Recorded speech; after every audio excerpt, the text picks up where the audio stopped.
આજની મારી રેસિપી છે મૂળા ઢોકળી અને તે 1 પોટ મીલ અને ગ્લુટન ફ્રી રેસિપી છે। તો શિયાળામાં મૂળા ખૂબ જ પ્રમાણમાં મળતા હોય છે। મૂળાની સબ્જી કે મૂળાના પરોઠા તમારા ઘરે બનતા જ હશે, પરંતુ શિયાળામાં આ રેસિપી હું મારા ઘરે 2 થી 3 વાર બનાવું છું। તો આજે મને થયું કે ચલો આ રેસિપી હું પણ તમારી સાથે શેર કરું। તો ફ્રેન્ડ્સ, તમને જો મારી આ મૂળા ઢોકળીની રેસિપી ગમે તો લાઈક કરજો, શેર કરજો અને મારી ચેનલને સબસ્ક્રાઈબ કરજો। જય અંબે, જય શ્રી કૃષ્ણ મિત્રો, કુમુસ કિચનમાં તમારું સ્વાગત છે। ચાલો રેસીપી સ્ટાર્ટ કરીએ। તો અહીંયા મેં એક મોટો મૂળો લઈ લીધો છે અને 500 ગ્રામ જેટલી મૂળાની ભાજી લઈ લીધી છે। તેને આપણે કટ કરી લઈશું।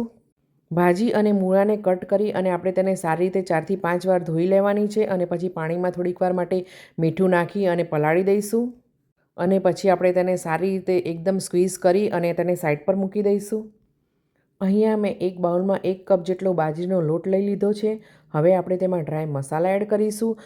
તો અજમો, તલ, હળદર, મરચું, ધાણા જીરું, સ્વાદ પ્રમાણે મીઠું, આદુ મરચાં લસણની પેસ્ટ અને 1 ટીસ્પૂન જેટલું તેલ એડ કરી અને બધી જ વસ્તુને આપણે સારી રીતે મિક્સ કરી લેવાની છે। ફ્રેન્ડ્સ, અહીંયા તમને યાદ કરાવી દઉં કે તમે જો મારી ચેનલને સબસ્ક્રાઈબ ન કરી હોય તો સબસ્ક્રાઈબ કરી દેજો અને મારા ફેસબુક, ઇન્સ્ટાગ્રામ અને ટિકટોકના પેજ ઉપર જરૂરથી ફોલો કરજો। અહીંયા થોડું પાણી એડ કરતા જઈ અને આપણે તેનો લોટ બાંધી લેવાનો છે। તો અહીંયા આપણે સોફ્ટ લોટ બાંધવાનો છે। તો તમે જોઈ શકો છો કે આપણો લોટ એકદમ પરફેક્ટ બંધાઈ ગયો છે। તેને 5 મિનિટ માટે આપણે સાઈડ પર મૂકી દઈશું। અહીંયા એક વાતનું ધ્યાન રાખવાનું છે કે બાજરીનો લોટ જલ્દી સોફ્ટ થઈ જતો હોય છે, તેથી તેને 5 મિનિટથી વધારે રેસ્ટ નથી આપવાનો। હવે આપણે તેમાં થોડો લોટ લઈ અને તેની નાની નાની ટિક્કીઓ વાળી દઈશું। તો અહીંયા મેં બધી ટિક્કીઓ તૈયાર કરી દીધી છે। હવે આ મૂળા ઢોકળી આપણે પ્રેશર કુકરમાં બનાવીશું। તો આપણે અહીંયા પ્રેશર કુકર લઈ લીધું છે। તેમાં 2 ટેબલ સ્પૂન જેટલું તેલ એડ કરીશું અને અડધી ટીસ્પૂન જેટલી રાઈ એડ કરી અને પછી તેમાં જીરું અને એક ડ્રાય મરચું એડ કરીશું। હવે હિંગ એડ કરી અને આદુ મરચાં લસણની પેસ્ટ એડ કરીશું અને બધી જ વસ્તુને 1 મિનિટ માટે સોતે કરી દઈશું। અહીંયા 1 મિનિટ થઈ ગઈ છે અને આપણા બધા જ મસાલા સારી રીતે સોતે થઈ ગયા છે। હવે આપણે મૂળા ઢોકળી બનાવવાની સ્ટાર્ટ કરીશું। અહીંયા મૂળા ઢોકળી આપણે લેયરથી બનાવવાની છે, તેથી આપણે પહેલાં મૂળાની ભાજી એડ કરીશું, પછી તેના ઉપર આપણે બનાવેલી ટિક્કી એડ કરીશું, ફરીથી તેના ઉપર પાછી ભાજી એડ કરીશું અને ફરીથી તેના ઉપર પાછી ટિક્કી એડ કરીશું। લાસ્ટમાં આપણે વધેલી બધી જ મૂળાની ભાજી એડ કરી દેવાની છે અને પછી તેમાં 1 કપ જેટલું પાણી એડ કરી અને પ્રેશર કુકરનું ઢાંકણ બંધ કરી દઈશું અને તેમાં 3 થી 4 વિસલ આવે ત્યાં સુધી તેને કૂક થવા દઈશું। તો અહીંયા મૂળા ઢોકળીમાં મેં બાજરીનો લોટ યુઝ કર્યો છે, જે એકદમ ગ્લુટન ફ્રી છે અને મૂળા પણ ફૂલ ઓફ ફાઇબર છે। તો આ રેસિપી એકદમ હેલ્ધી રેસિપી છે। અહીંયા 3 થી 4 વિસલ થઈ ગઈ છે અને આપણું કુકર પણ ઠંડુ થઈ ગયું છે। હવે આપણે તેમાં મસાલા એડ કરીશું।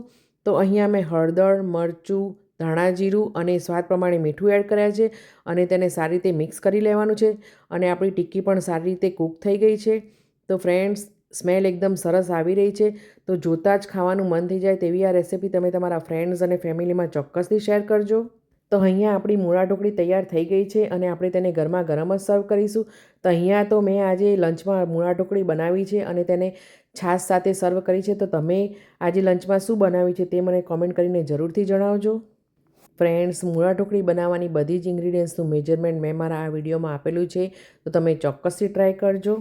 ફ્રેન્ડ્સ, તો ગ્લુટન ફ્રી અને 1 પોટ મીલ મૂળા ઢોકળીની આ રેસિપી જો તમને ગમી હોય તો લાઈક કરજો, શેર કરજો અને મારી ચેનલને સબસ્ક્રાઈબ કરજો। આ 1 પોટ મીલ રેસિપી છે અને તે ફટાફટ બની જાય છે, તો તમે ચોક્કસથી ટ્રાય કરજો। ફ્રેન્ડ્સ, તમે મને ફેસબુક, ઇન્સ્ટાગ્રામ, યુટ્યુબ અને ટિકટોક ઉપર પણ ફોલો કરી શકો છો, તો તમે ચોક્કસથી ફોલો કરજો।